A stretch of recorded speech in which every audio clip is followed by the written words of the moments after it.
devotional study of the book of Job as we continue to look at the question of suffering. I'm Pastor Greg Bing of Grace Bible Church in Fort Worth, Texas, and glad that you've decided to join us for this study in God's Word today. Today we're going to look at Job's response after all three of his friends have given their first round of counsel to Job. In Job's earlier speeches, the one that began back in Job chapter 3, we see that he seems to have been consumed by his grief and his despair over his sufferings and the losses he has experienced.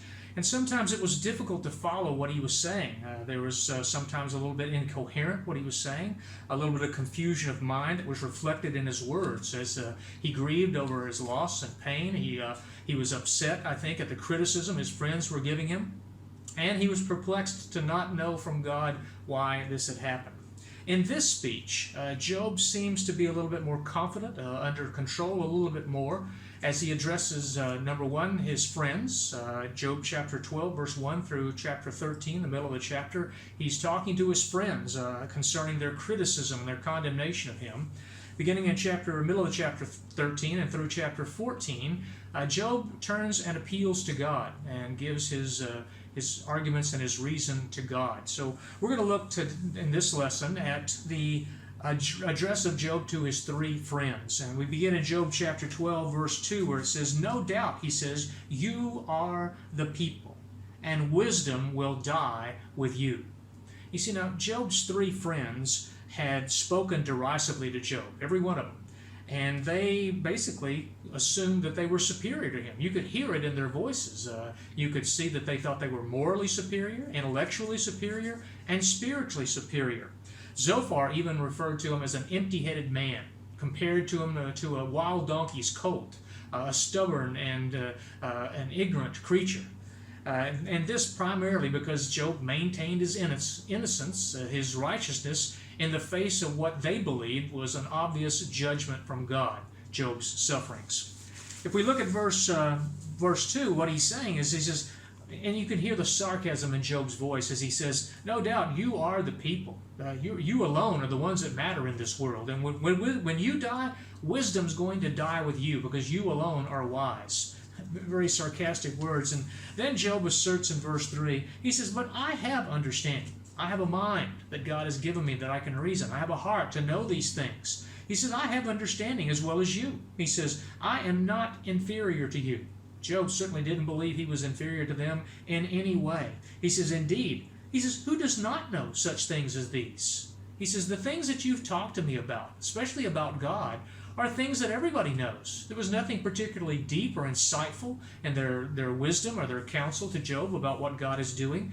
He says, "Everybody knows what you have said." So he was amazed that they mocked him as they did. Look at verse 4. He says, "I am one who is mocked by his friends." You could almost put friends in quotes. I am mocked. The word mocked means literally, I am the laughing stock. I am a laughing stock in the eyes of my friends. And that primarily because he called on God and felt that God would answer him.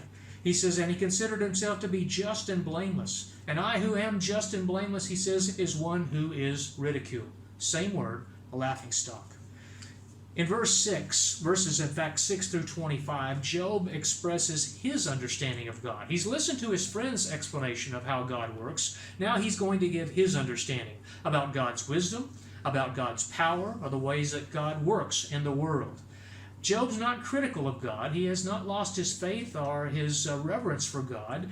The things that he speaks are those things that are to bless and praise and honor God.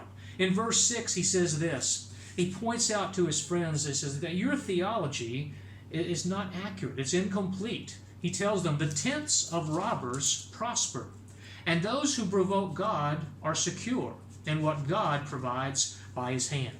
He says there are some times when those who are thieves or robbers, that their tents prosper. They go undisturbed by God. They're allowed to keep their wealth that they've stolen. There are times when those who provoke God, who stand in opposition to God, for instance, idolaters, he says that they remain safe and secure from the hand of God. He doesn't bring any judgment upon them at all. Then Job uses nature. The nature itself and the creatures that God has made in the animal kingdom as an example of how God works. Sometimes we look at what goes on in the animal kingdom. He says, even the animals know. He says, ask the beasts of the field, ask the fish of the sea, ask the birds of the air. If they could speak to you, they would tell you that things are not always, fair in the way we would look at things. They're all God's creatures. God gives them life, and yet we see sometimes the stronger prey on the weaker.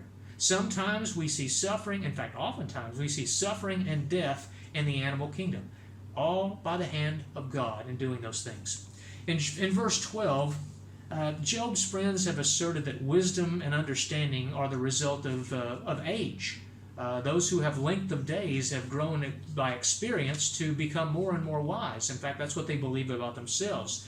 Job says that's not necessarily the case. Look at verse 12. He says, wisdom is with the aged men, and with length of days understanding. He said that's what I believe his friends were claiming. And to some extent that's true. Experience sometimes does come, but not all knowledge, not all wisdom, not all understanding comes from just experience. These three men are a good example of that. Verse 13, what he says is this, with him, that is with God, are wisdom and strength. He has counsel and understanding.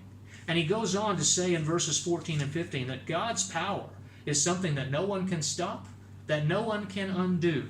He says in verse 14, if God breaks a thing down, it cannot be rebuilt.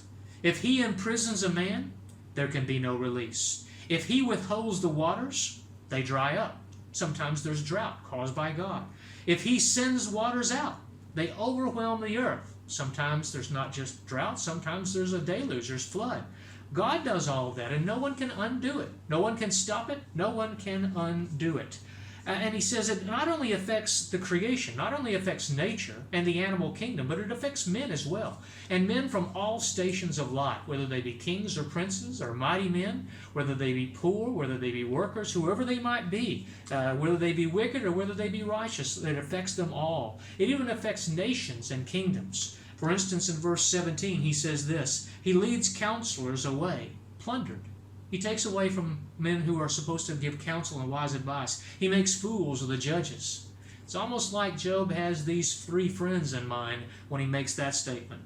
He goes on, he says in verse 20, he deprives the trusted ones of speech. He takes away the discernment of the elders. Again, possibly another reference to his friends who are supposedly trusted advisors to others.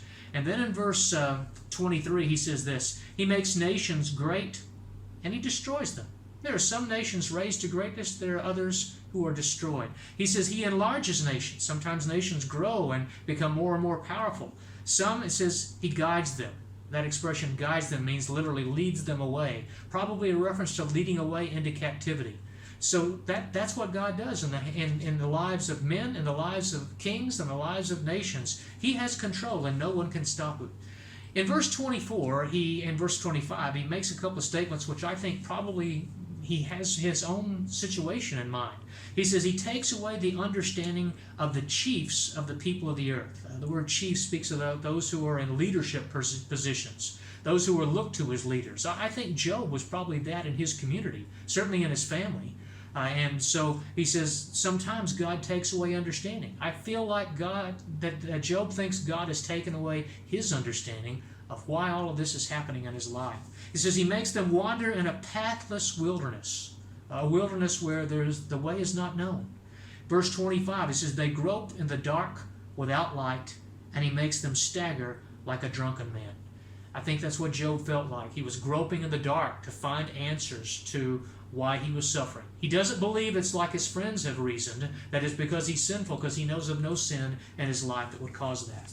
As we move on into chapter 13, Job reiterates to his three friends what he did in chapter 12. Look at verse 1. He says, behold, please take note of this, my eye has seen all this. He says, all the things that I've said here, I've seen this and experienced this myself. My ear has heard and understood it. I have wisdom like you do. I have experience like you do. He says in verse 2, what you know, I also know. I am not inferior to you. I know the things you know. You're not advising or giving me anything new in what you're counseling or telling me. He says, I know these things. I know these things. He says, verse 3 says, I would speak to the Almighty. What I really want is an opportunity to speak to the Almighty. I have a desire to reason with God, to come together with God and make my appeal to Him, to reason with Him, so that I can learn from Him why these things have happened in my life. He says, you are, verse 4, you are forgers of lies. And a lot of what they had told him, Job believed, was just nothing more than a lie. He says, you are worthless physicians. You're supposed to come and provide physical healing, spiritual healing to me, healing for me in my misery. And yet what you have done is absolutely worthless. There's been no healing whatsoever. Verse 5, notice what he says. He says, oh, that you would be silent. As I wish you would just stop talking. He says, that would be your wisdom. You know, sometimes I think that's one of the things that people need the most that are going through grief and sorrow and pain. When they have friends who come alongside them to help them, one of the things, the best thing they can do is just be with them. Just be quiet, stay with them, just be there to support them and listen to them. And because they don't need counsel necessarily, they don't need advice, they certainly don't need criticism. They don't need to tell you what you've done wrong and how you can make things better. And Job's friends initially did that. For the first 7 days, they sat with him in silence. And he says, that's the only real wisdom I've gotten from you is your silence. Then he says in verse 6, he says, now I want you to hear my reasoning. I want you to heed the pleadings of my lips. You see, they claimed to speak for God, but he believed that their speech was actually wicked. What they were saying, they spoke wickedly, that they spoke deceitfully, that they spoke and showed partiality in their speech, that as they contended with Job over this issue of why he was suffering.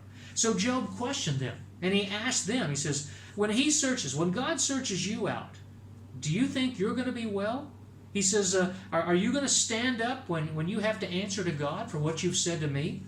Job declares to them, he says, he will surely rebuke you. He will make you afraid when you have to answer to him. Look at verse 12. He says in chapter 13, verse 12, he says, your platitudes, the words that you have spoken that are supposed to be words of wisdom, they are proverbs of ashes. Your defenses, your arguments that you've given to me about what you believe and why you believe it, they are defenses of clay. Your words are weak. Your words have been worthless. They don't stand up, and they simply don't help me at all. He says in verse 13, hold your peace with me. He says, and let me speak, and then let come on me what may. He says, I want my chance to speak, because he wants to speak to God. He wants to make his appeal to God. He says, and whatever happens will happen. In Job chapters 13, the rest of chapter 13 and chapter 14, we're going to examine Job's appeal to God. And this is what we'll do in our next lesson. We hope that you'll join us.